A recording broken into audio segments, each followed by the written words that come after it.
The unification of people can often be told by their collective stories of passion, purpose, and drive. And for the nearly 340,000 residents of the city of Windsor, they have one specific publication that aims to accomplish that very goal.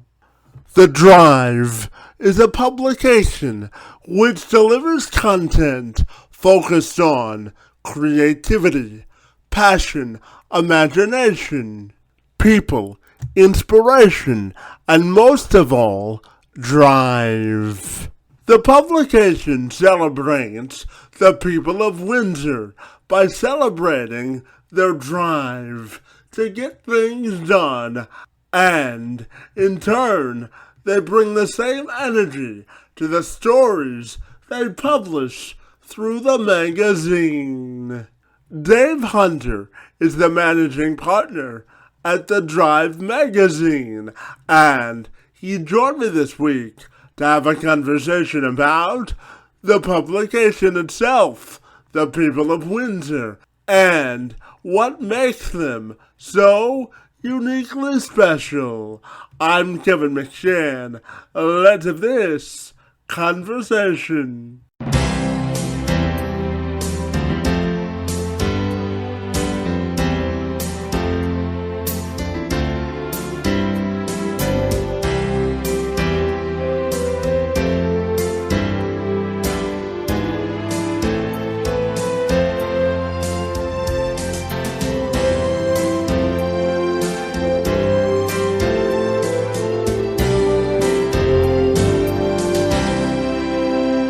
So, Dave, if you're ready, I'll take a moment to welcome you to the program, and I'm super excited to learn all about the Drive magazine, my friend. Great to see you this morning, and happy Friday. Thank you, Kevin. Thanks for having me on. Absolutely. So I know the Drive magazine is all about providing stories of both passion, inspiration, and all about the people of Windsor and their creativity and their drive. So I'm wondering if you can tell me about all the great work that you do at the Drive magazine, my friend. Well, I thank you for the kind words. I mean, it's humbling to think that we've been doing this for 22 years now. We just celebrated our 22nd anniversary at the beginning of the week. So it's crazy to think that we've gone through this, these two past decades plus, and have continued just to find interesting stories, to be able to interview great people, movers and shakers of the city and of the county. And I mean, Windsor is a really special place to call home, and we are very fortunate to have such a big pool of talent to be able to draw in from, to continuously do stories that people want to read, right? That people that have impact, that people have purpose, and stories that count and matter.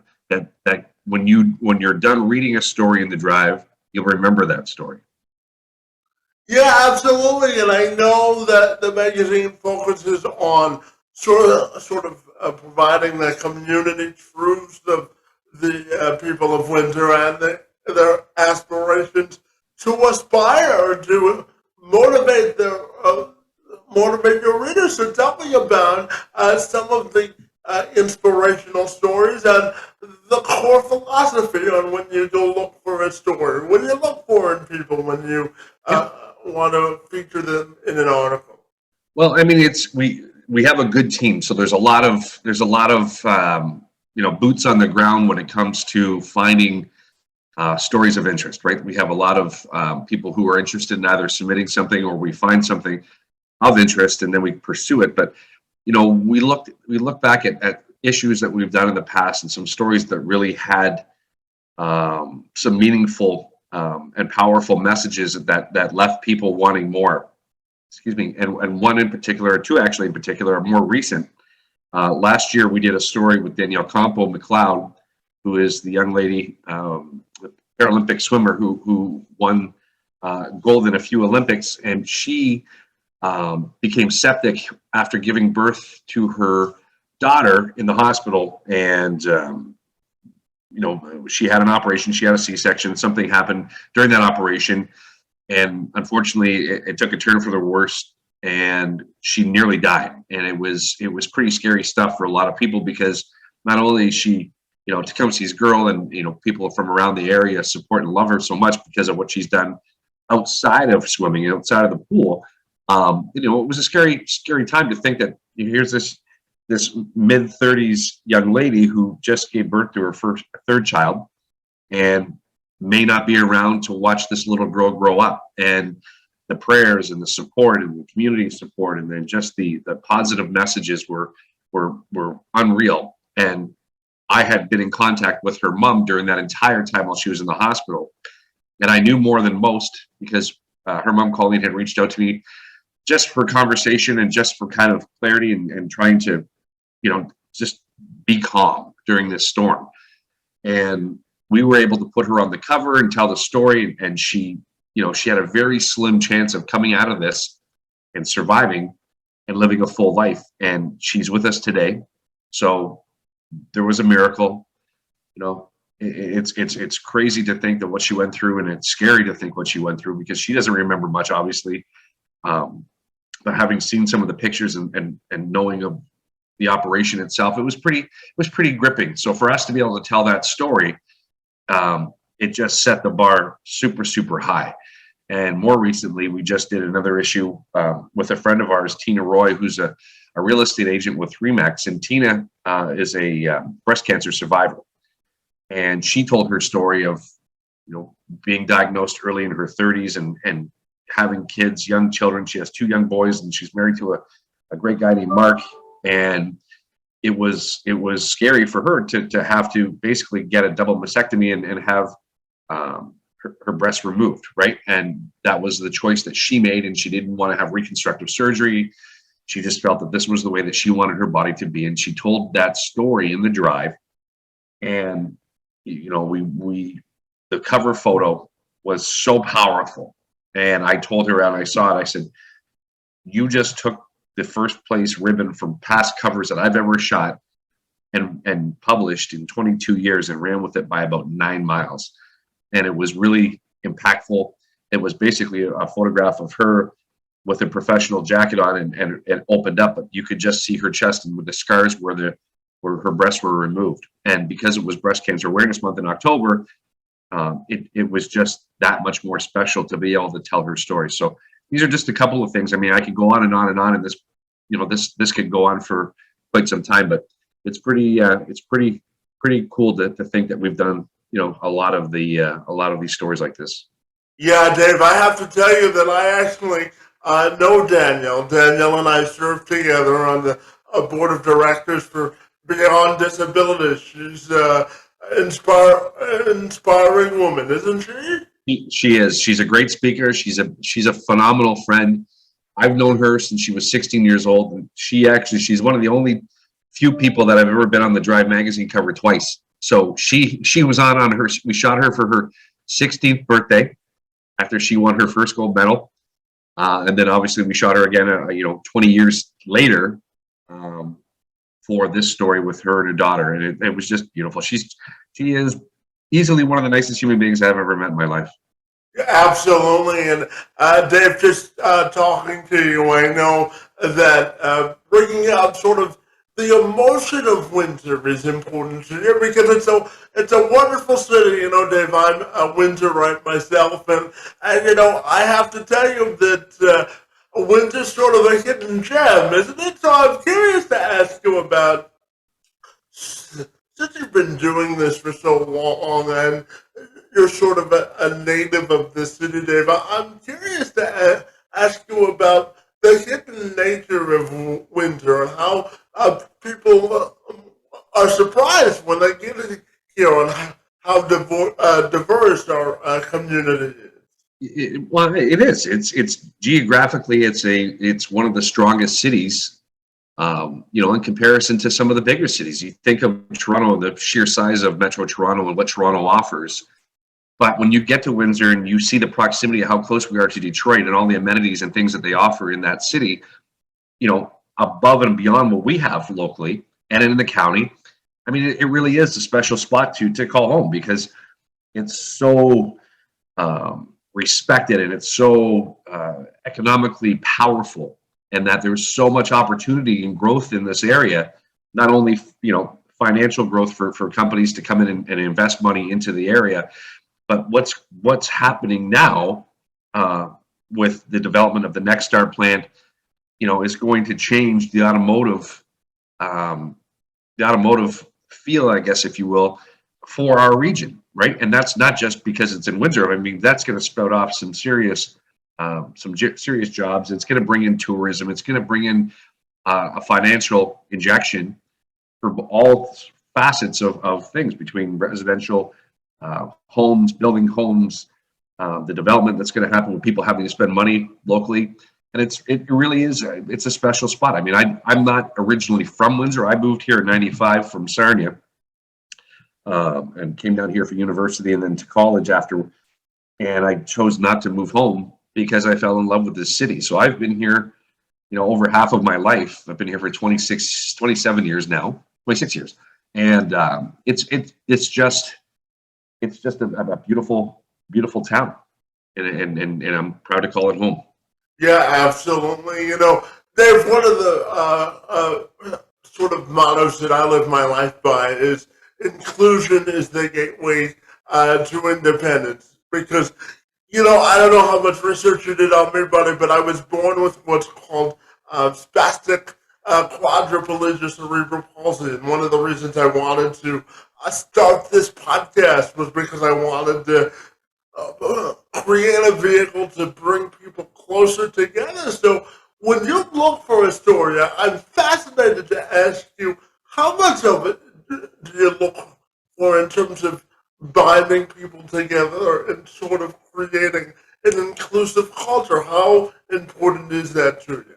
Well, it's very important. I mean, the area is so diverse, right? We have one of the most diverse ethnic cultures. I mean, if you can go into any different region in our area and different spots in the city, and you can drive through areas that are so culturally rich, that offer so much, right? And it's important because as we bring in people from other cities, we bring in refugees from across the world, and we introduce them to Windsor and make Windsor their home. It makes sense for us to be able to provide things of their culture into our own culture, so that when they come here, they feel like this is home. It's not a very scary situation. We try not to make it a very uncomfortable situation. And I think that the city and some of our political leaders have done a tremendous job of being able to do that, right? So I mean, it's just, everybody's done a great job right across the board. Yeah, and Dave, I'm also wondering your thoughts on the importance of bringing authentic and emotional stories, as we talked about earlier, because, connecting with people is always about making authentic connections and meeting them where they are and sharing their intimate stories. And I know that sharing authentic connection stories is important to you. So I'm wondering if you can dive into that for me this morning. Of course, and again, like I said earlier, I said when we do stories that have purpose, that have meaning, we want a reader to engage this story and remember this story, right? Just like our covers. And when we shoot a cover, we try to incorporate what that person does or what those people do for a career or a hobby or passion in the shot. And we can go back and 20 some odd years ago and think of some of the more memorable things that we've done, and people remember, right? And when you have the ability and you have the staff and the writing, the editorial department that can make that happen, it makes my job so much easier to be able to do what I do, which is basically sell the revenue stream for the magazines. And I mean, I've been lucky for 22 years that we haven't skipped a beat, and when we have stories that have purpose, and people, sometimes they email us and say, I've got a great story. I think it'd be great that if you could do this on my son or my daughter, and this is, a touching story, and da da da da da da. It works out well for everybody. Kevin. It's just one of those things. You got to be at the right place at the right time, and you get one chance to do it and do it right. And I What? think we do that. Yeah, absolutely. You only get one chance to make a first impression, don't you? That's exactly. Absolutely. And Dave, what does it mean to you to sort of be a forward, sort of a forward moving publication and really highlight the best that the city has to offer? What does that personally mean to you?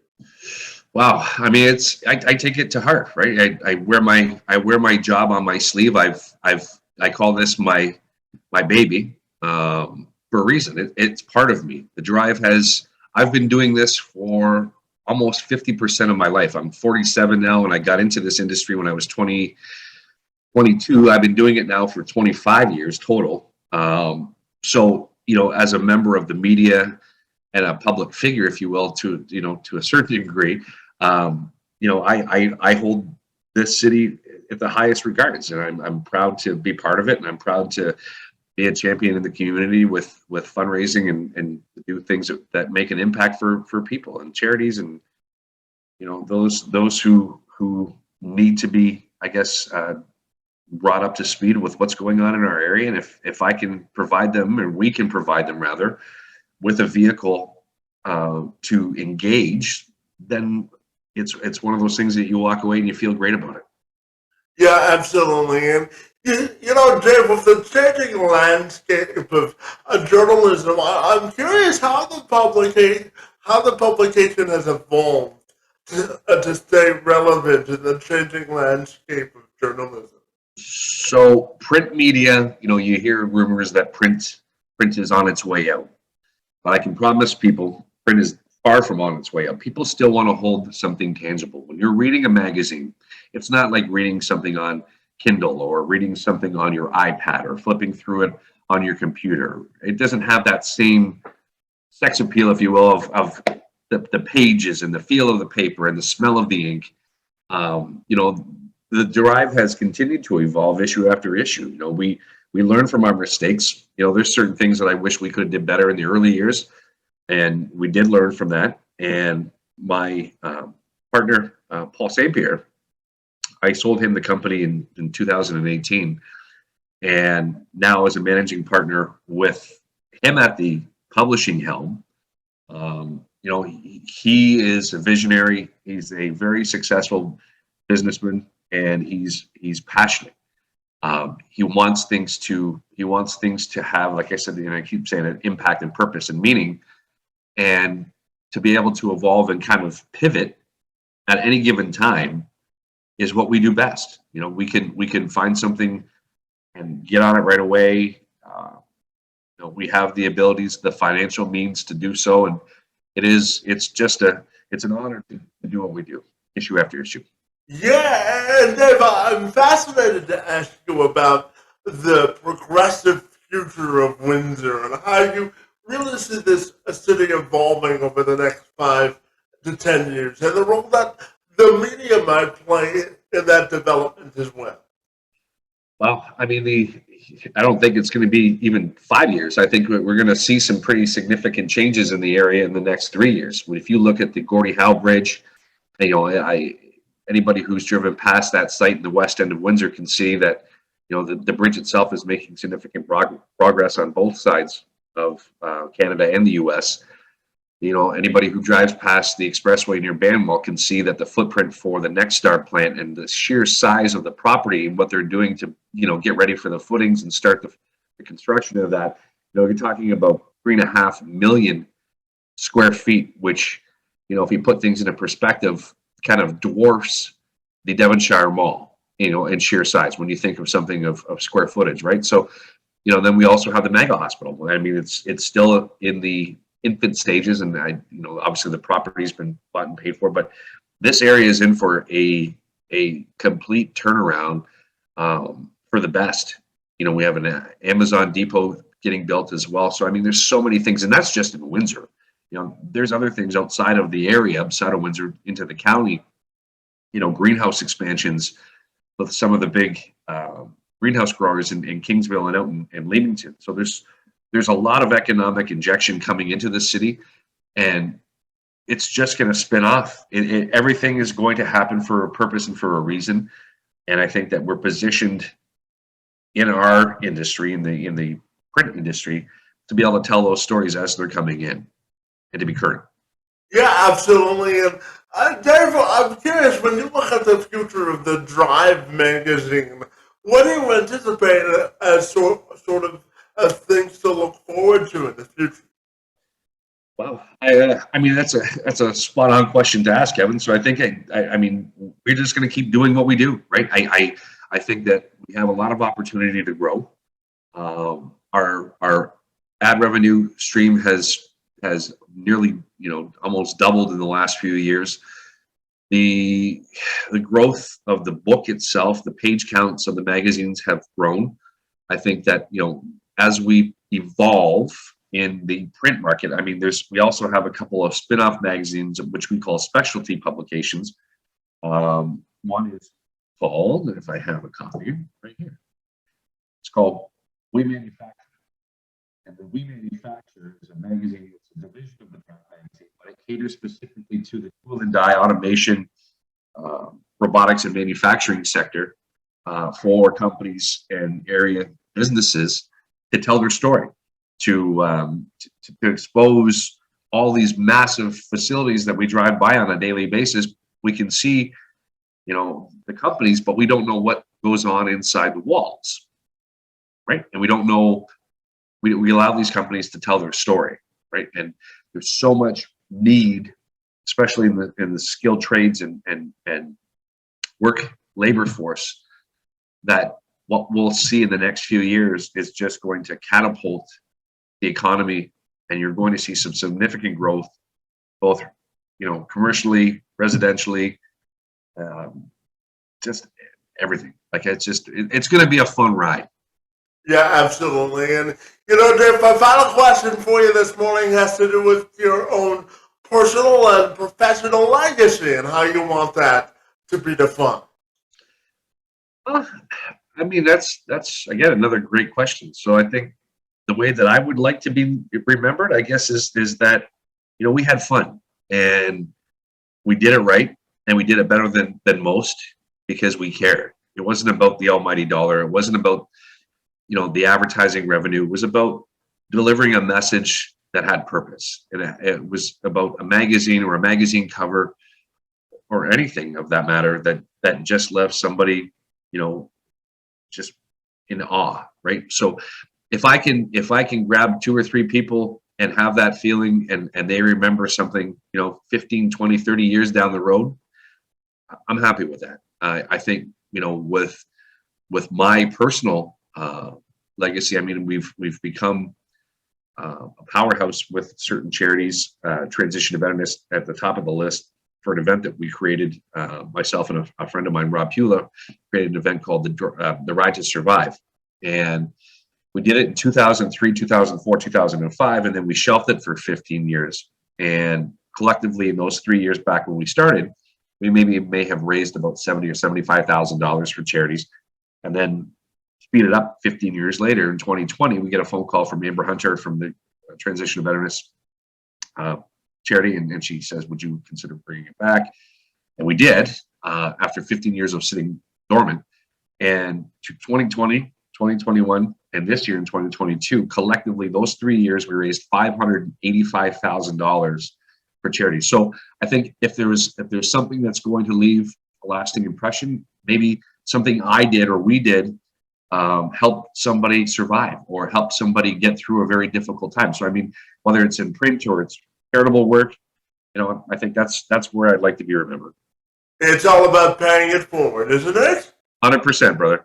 Absolutely. And Dave, tell me if people want to get connected with you personally or the Drive magazine. What's the best way they can do that? Wow. The easiest way is probably through email. I check my emails religiously.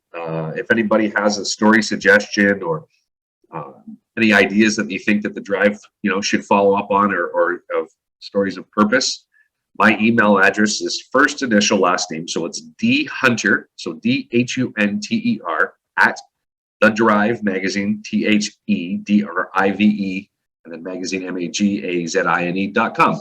dhunter@thedrive.magazine.com. Easiest way to track me down, and I'm pretty quick to respond. Fantastic. Well, Dave, I want to thank you for all the good work that you do to advance our city forward and to bring us stories of both impact, inspiration, and creativity, my friend. Your work in this space and time on my behalf is most appreciated. I want to wish you a great weekend and thank you for joining me this morning. It's most appreciated. Kevin, you did a great job. I appreciate it, and this was a fun experience. So thank you so much, and you have a great weekend as well.